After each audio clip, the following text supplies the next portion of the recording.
নির্দিষ্ট সমাজের একজন অভিভাবক এবং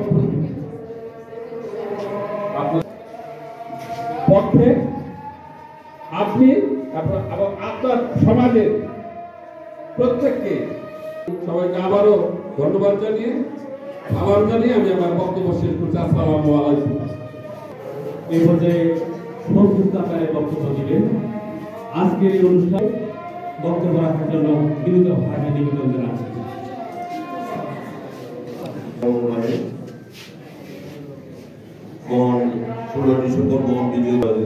আলোচনা সভার সম্মানিত সভাপতি, শিক্ষক কর্মচারী, সম্মানিত উপস্থিতি, সকল রাজনৈতিক রাজনীতি করার সুযোগ সৃষ্টি করে দিয়েছিলেন। সংবাদপত্রের স্বাধীনতাকে নিশ্চিত করেছিলেন। জিয়া রহমান দুর্ভিক্ষ পয়েন্ট বাংলাদেশকে অর্থনৈতিক উন্নত সমৃদ্ধ বাংলাদেশে রূপান্তর করেছিলেন এবং জিয়া রহমান সেই রাষ্ট্রনায়ক যে তার সেই সময়ের চিন্তা চেতনা পরিকল্পনার উপরে আজকে বাংলাদেশ দাঁড়িয়ে আছে, বাংলাদেশের অর্থনীতি দাঁড়িয়ে আছে। এরা ওদের বক্তব্য না, এটা বাস্তবতা যে গত 17 বছর এত লুটপাটের পরেও বাংলাদেশের অর্থনীতি এখনো যেটুকু বৃদ্ধির উপর দাঁড়িয়েছে, সেই বৃদ্ধির 2-4টি বিষয় আমি আপনাদের সাথে তুলে ধরতে চাই।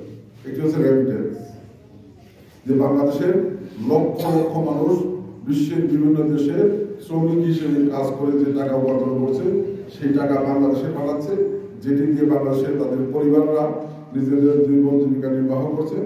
এই অন্তর্বর্তীকালীন সরকার, আমি কেন্দ্রের যে আজকে জেলা কমিটির সভাপতি এবং সাধারণ সম্পাদক শিক্ষক কর্মচারী প্রচুর, আপনারা কেন্দ্রের সাথে যোগাযোগ করে আমাদের দাবি এই সরকার সময় থাকাকালীন সময় যাতে আদায় করতে পারি, সেই জন্য কঠোর থেকে কঠোর আন্দোলন গড়ে তোলার জন্য ব্যবস্থা নেন। আমাদের এই সামনে শিক্ষক কর্মচারীরা আছে, সকলেই একযোগে দাবি করবে সেই আন্দোলনে থাকার জন্য। আমি আমার বক্তব্য না বাড়িয়ে আজকের এই অল্প সময়ের মধ্যে এতগুলো শিক্ষক কর্মচারী আমরা যারা উপস্থিত হয়েছি, প্রধান শিক্ষক যারা উপস্থিত হয়েছি, আপনারা অনেকেই বক্তব্য বলেছেন বৈষম্য হয়েছে। এই সরকারের বিভিন্ন কথা বলতে গেলে স্কুল পর্যায়ে সভাপতিরা দায়িত্ব নেওয়ার পর অনেক শিক্ষকরা নির্যাতিত হয়েছে। এই আগামী দিনে যাতে আপনি যারা সাধারণ সম্পাদক আছেন, আমাদের এই দল ক্ষমতায় নাই কিন্তু স্থায়ী সরকার হিসেবে কাজ করতে আমি জানি, আমাদের এই শিক্ষকরা এবং স্কুল যারা আমাদের যে কমিটি হবে, সেই কমিটি দ্বারা যেন প্রতিষ্ঠান প্রধান সহ শিক্ষকরা নির্যাতিত করা হয়, সেই জন্য সদর দৃষ্টি রাখার অনুরোধ জানিয়ে এবং সকলে আজকে উপস্থিত হয়েছে সেই জন্য আন্তরিক এবং আমাদের মাঝে উপস্থিত রয়েছেন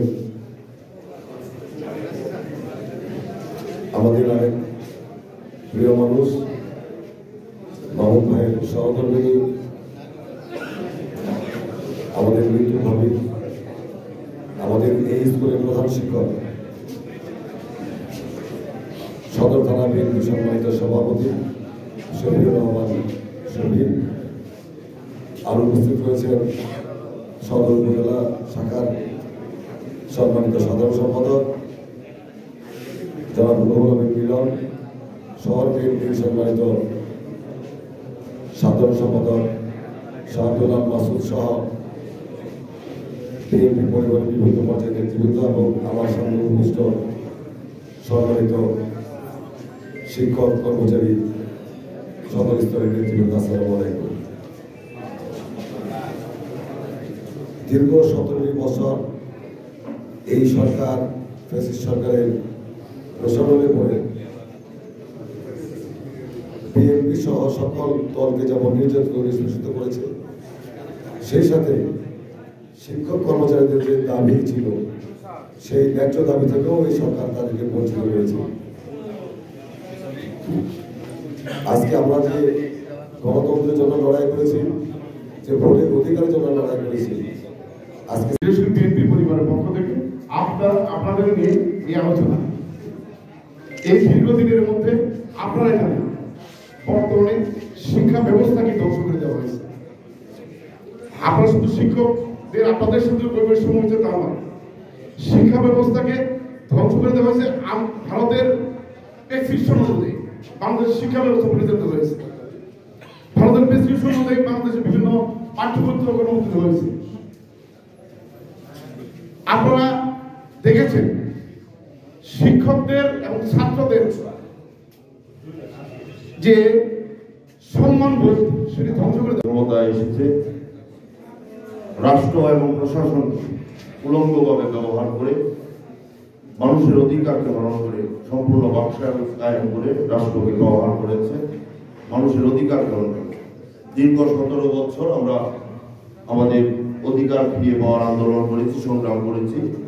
আমাদের গণতন্ত্র মুক্তির লক্ষ্যে আমরা আন্দোলন সংগ্রাম করেছি। এই আন্দোলন সংগ্রামে আমাদের অসংখ্য নেতা কর্মী শহীদ হয়েছে, আত্মহত্যা দিয়েছে। এই ফ্যাসিবাদী সরকারের জুলুম অত্যাচারের শিকার আপনারাও হয়েছে।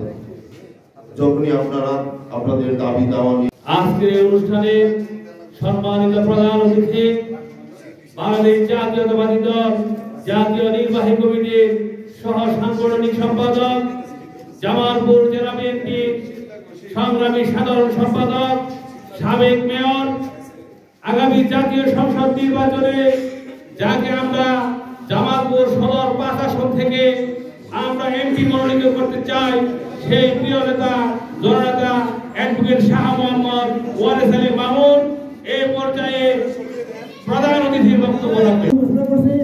এবং খাদ্য বিতরণ আছে, আপনারা সুশৃঙ্খল অবস্থান করেন এবং ধন্যবাদ।